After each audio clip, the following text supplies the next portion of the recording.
Who goes there? My hatchling, is it? Surely my hatchling would know the pass roar then. Wrong. Try again. Wrong. Try again. Wrong. Try again. Wrong. You know what? Just come in. Yes. Perhaps triumphant is the bellow of the vast overcast is too long of a pass roar to memorize. Well, you're home earlier than usual. Was it a field trip? Did you get into a fight? Are you sick? Or did anything burn to the ground? You're not sick, are you?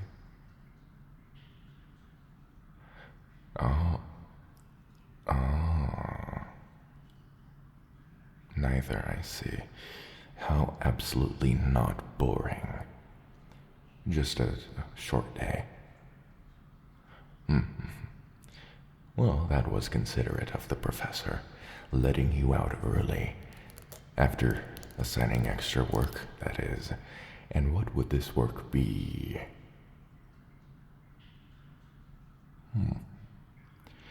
How specific? Did she really say dragony stuff? I get what you mean now. Just any skill associated with dragons.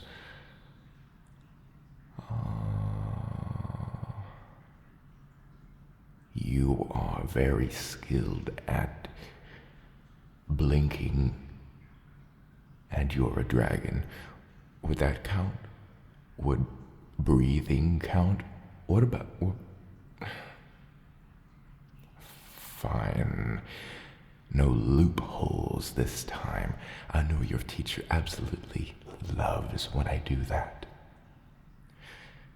So, by dragon skills, I presume flying, fire breathing, practicing your roar and the likes. No magic.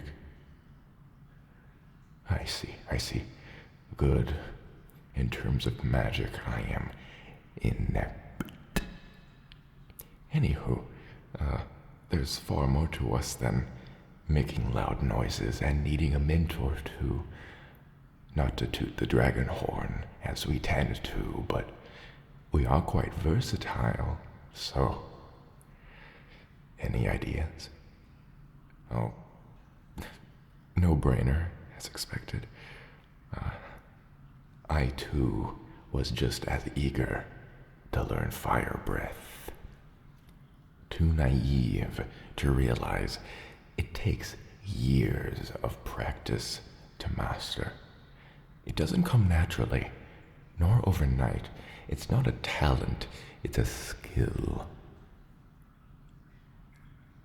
Oh, you can.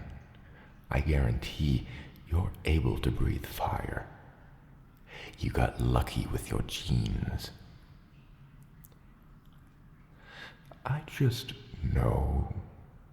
Sometimes the dragon needs not to breathe flames for you to know they have the capabilities. You smoke in your sleep. You're a sleep smoker. Congratulations. You got that from your mother. We will certainly try flame breathing down the line, but you must prove to me that you're mature and composed enough to control it. I still have so much to teach you regarding that, and you have so much to be taught, hence, dragon school drool, as I call it.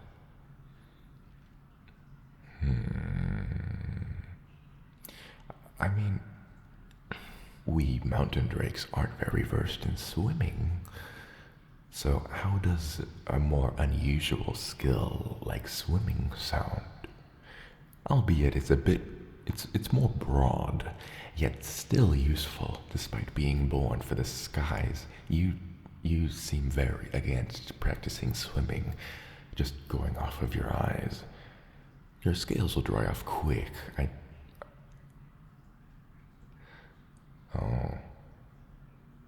I was hoping Aquatic Thursday wasn't still your least favorite class of the week. You really are my hatchling. Is that Eviloon still giving you trouble? Say no more. We have our fair share of egotists and thunder stealers. Remember, humble fella, no one likes a show off. Every other dragon is one. Or what breed is he again? A sea serpent. Got it. Well, never mind then. That's not his problem, nor is it mine, nor yours. The Grand Ophidians are born and raised in the seas, specially evolved and adapted for the water. It's no wonder he would excel in the aquatic classes ahead of the others. I doubt he excels in any other areas, though, does he? Shit. No, that word doesn't mean anything. Oh, don't say it. Because it doesn't mean anything. You're wasting your time saying it. But anyway, is there anything you see other dragons doing that you would be eager to learn right this moment, dear flame?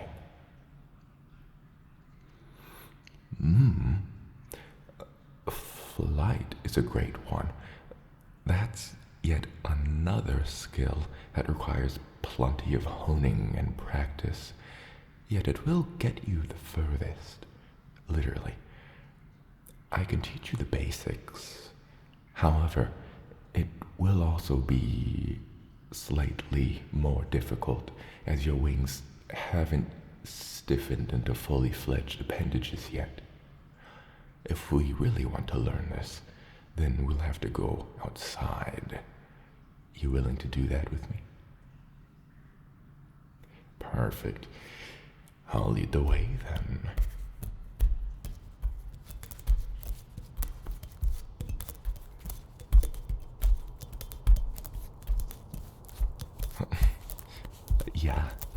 Yes, we do have a yard. Dare I say, the world is our yard. That's not to say that everyone else is an intruder, but rather a guest. There. This should be a good open area. We're lucky to have a near perfect practice area right at our cave step. I'm ready when you are.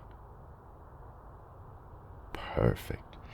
Now, first, I want you to show me how you think it's done. Spread those wings of yours and try your best to tame the air underneath them and lift yourself up. Dear Flame, of course you will make mistakes. Since when were mistakes a bad thing? No. Listen. Anyone who hounds you for making mistakes simply doesn't get it. The mistakes you make don't matter. What you learn from them does. If you don't make any mistakes, what will you even learn, little one? If you refuse to do something because you're afraid of making mistakes, that's your first mistake. By all means, make as many mistakes as you possibly can. This is the best place and moment for them. As a matter of fact, it would concern me if you got everything right on the first try. Now, are you ready to spread your wings? There you go. Before you... Your wingspan is getting broader. Before you do anything, just move them around a bit. Furl them in and out. Let those joints loosen up. Because if you take to the skies in a hurry, you'll get the worst cramps of your life. Your wings will lock up. Treat your wings with respect, little one, and they shall carry you high. Now that your wings seem ready, try to get off the ground with them.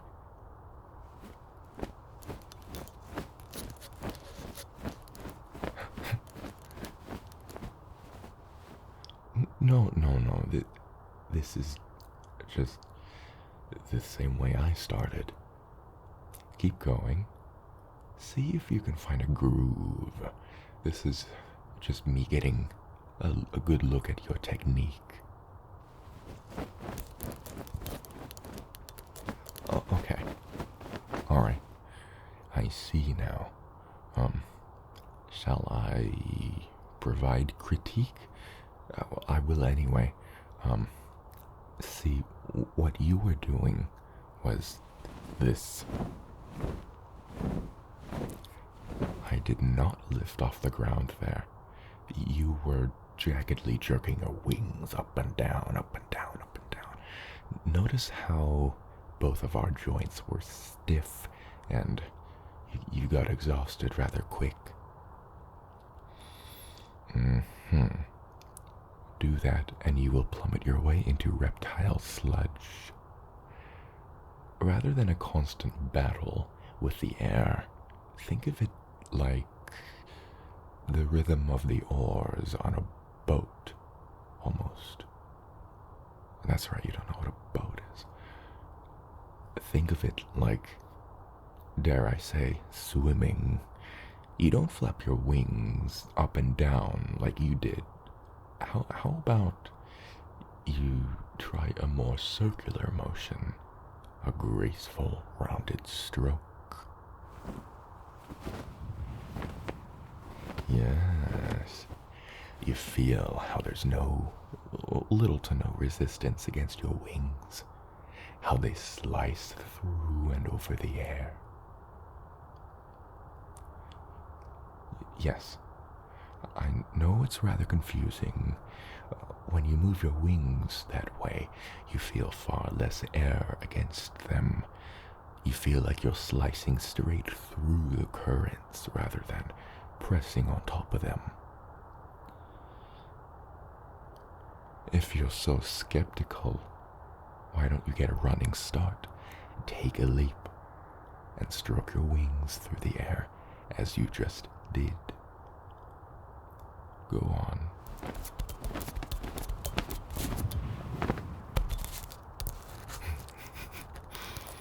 Would you look at that? Felt like a sleek, clumsy feather, did you not? Told you I'd never lie to you. That's one of the worst things I could do to you as you learn to read eyes. Deceiving you would stunt your growth. Now, making assisted leaps may be a fun little warm-up, but they won't get you more than 5 meters off the ground.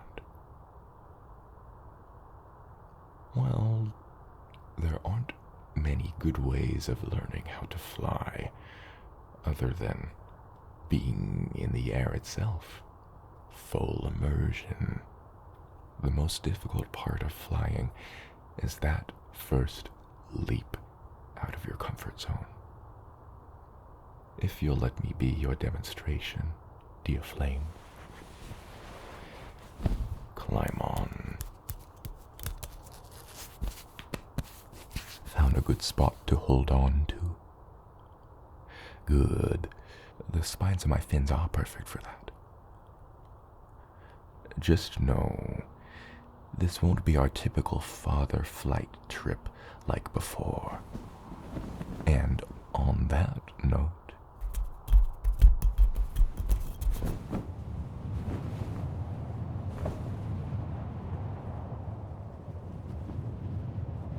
during this, I want you to watch my wings.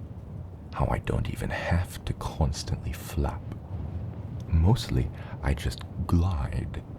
Watch how my wings only do half of the labor, working in perfectly split harmony with the air below them. Now, all I have to do to turn right is tilt right, so that my right wing is dipping downwards and my left is raised. Vice versa for turning left. Does what I'm saying make sense? Good. You're a fantastic listener. I cannot thank you enough. Once we reach the sea, are you ready for the real learning, little one? Soon, I'll want you to spread your wings again and jump. As in, jump up from atop me. No, just gliding. No flapping, no turning, no maneuvers. Hey, it's okay. I promise. I will not stray away. I'll stay close underneath you, understand? I will catch you. As well as that, the waters shall provide a safety net. Depending on the temperature, the rising heat may even assist you. How much did you eat today? At school, drool, I mean. Oh, no. Worry not. As a matter of fact, the more you eat, the better you may fly. You asked years ago why we don't pass gas like other creatures. To put it simply, our body keeps those gases from what we eat. It mixes and filters it all into this thin gas, lighter than air itself. And for one, humans have yet to discover this substance. Good question. No. Eat too much, it will pile onto you. It's a balancing act, really. You won't levitate upwards like a blimp. Oh my god. Humans did this. Never mind. Oh, we have been over the sea for a minute now. You're safe to fly. Are you ready to use your wings for the first time and ride the air? That's the spirit, little soarer. Now, brace those wings, loosen them up to be sure, and spread them so that they're parallel to me. Once you've deemed it time, give a little jump up. No worries. Take your time. We got plenty.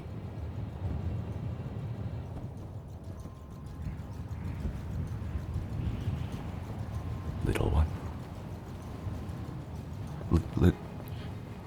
Look at you. Look at you, dear flame. You're flying. Hold that position. Oh my god. You're doing absolutely marvelous. I'm going to lower myself even more, alright? So long as you hold your wings out like that and allow the air to cradle you as is, you will not descend.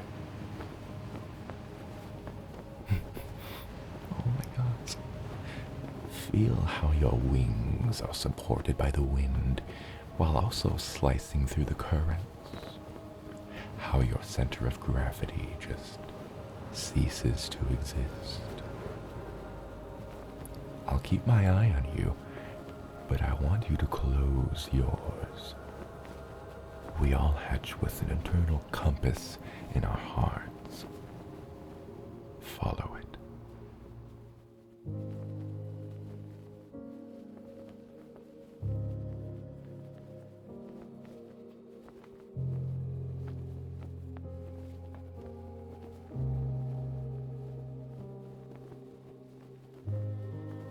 Do you feel it?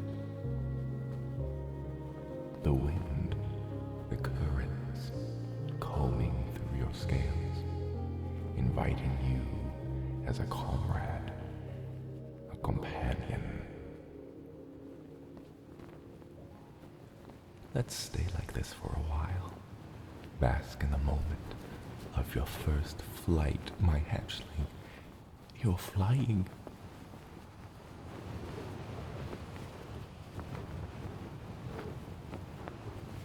Now, can you see why I constantly say I'm proud of you? Not even I began using these wings until I was, dare I say, twice your age. Better late than never. Would you like to practice turning with me just once? All right then, we won't. But you will practice a graceful landing on top of me. I want you to lean forward very lightly so that you begin lowering back towards my back. Oh, lightly. There you go. Easy does it. Easy. Yes, little one. You're such a quick and brilliant learner. See how brave you are? Gliding thousands of meters above the ground by yourself. We shall celebrate by going back home, is what a lame father would say. What do you say we make a stop at your favorite deceptively named lake, Pupil Pond, now that this thrill has passed us? Hold on tight, please. Big turn. I thought this would be the most tedious and intensive to practice, so I figured we should get it out of the way first so you aren't too exhausted to fly. So, how do you feel, big dragon? Say no more. Your speechlessness speaks volumes. Lake-bound we go.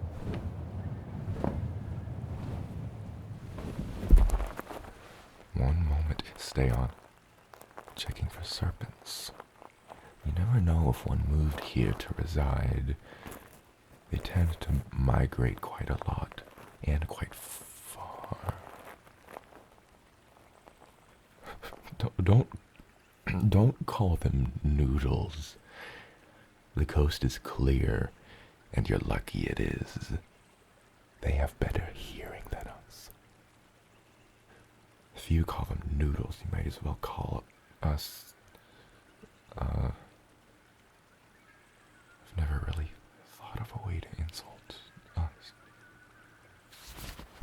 Oh, cautious little one. I forgot to mention, your legs will take their time to start back up. During flight, they reflexively go limp and effectively numb. Thus, we use our jaws for aerial snatches. New flyers must sometimes wait a bit for their legs to get their bearings.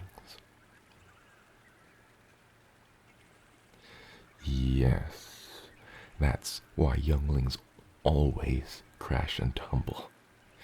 Be glad you're learning the easy way and not the crunchy way. Oh, I see now. A perfect excuse to make me carry you everywhere. So be it. No. I don't blame you. Flying really is akin to sprinting to us. Especially taking off in the first place with all those tireless flaps.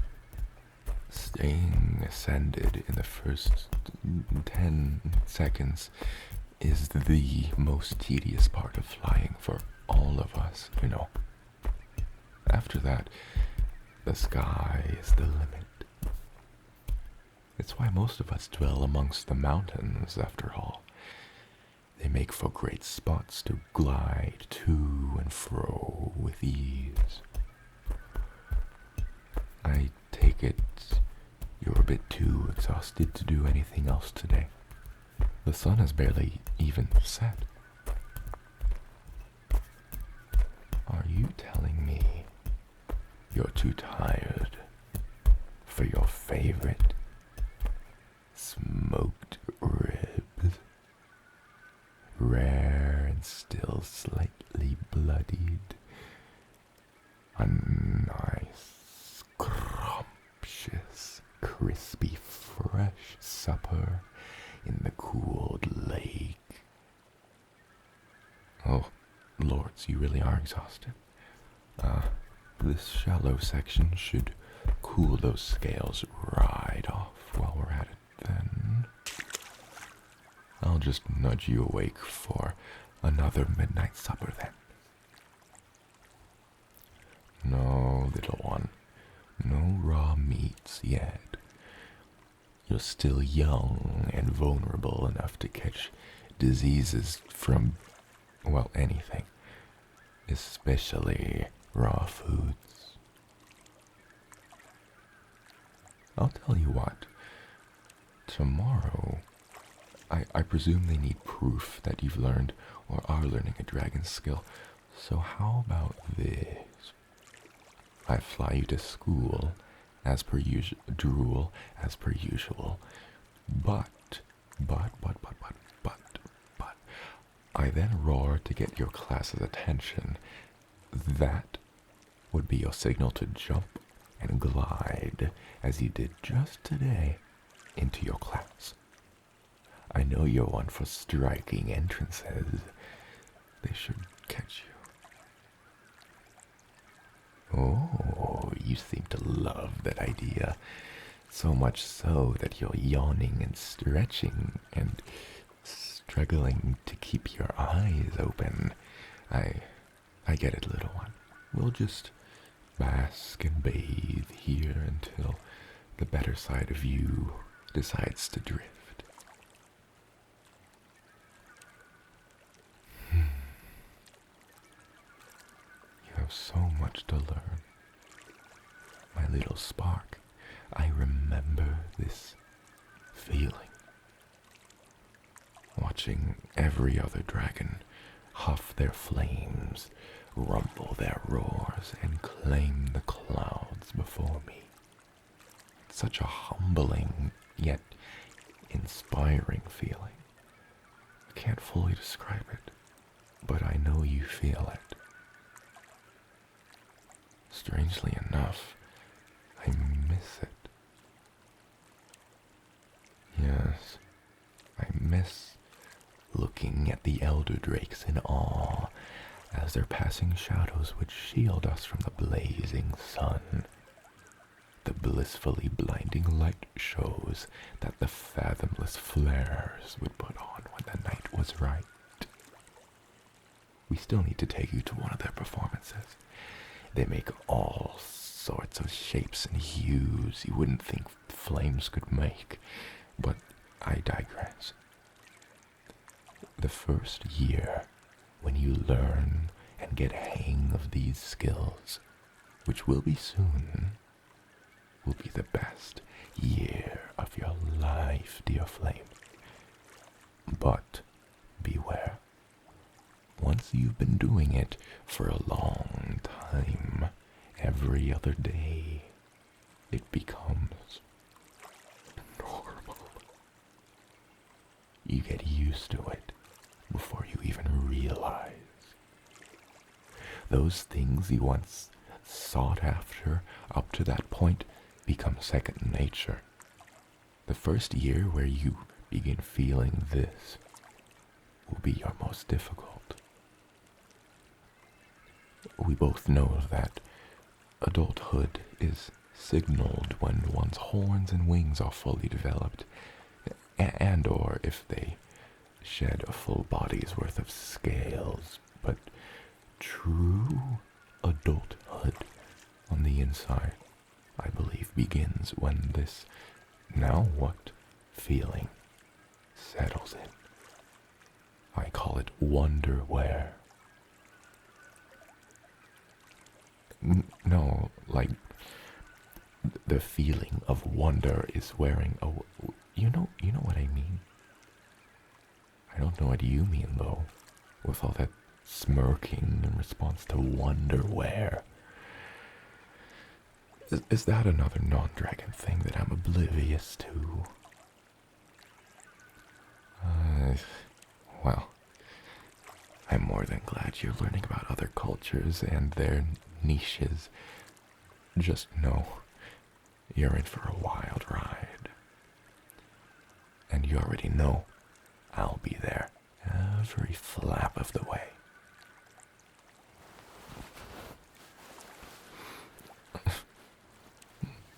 Out of all the dolls, all the cushions I offer you, you still choose the tail. My teddy tail. I guess I have no choice at this point. Oh no.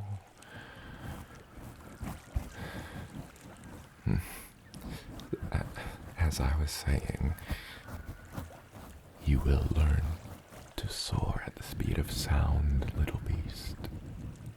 You will learn to claim your spot atop the food chain.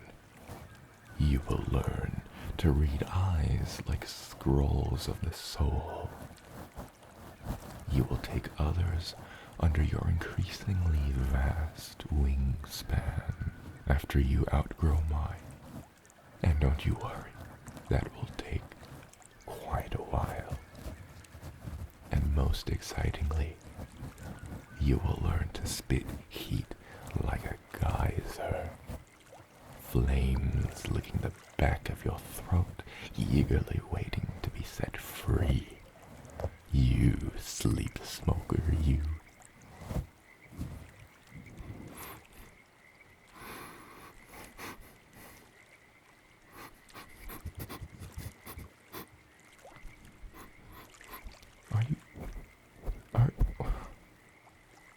Little beast. I swear you were wide awake a minute ago.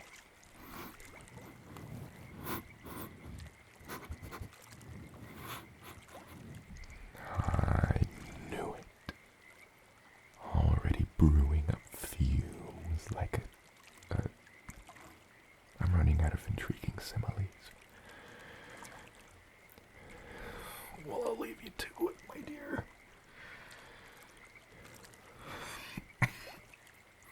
I shall be right here, not suffocating.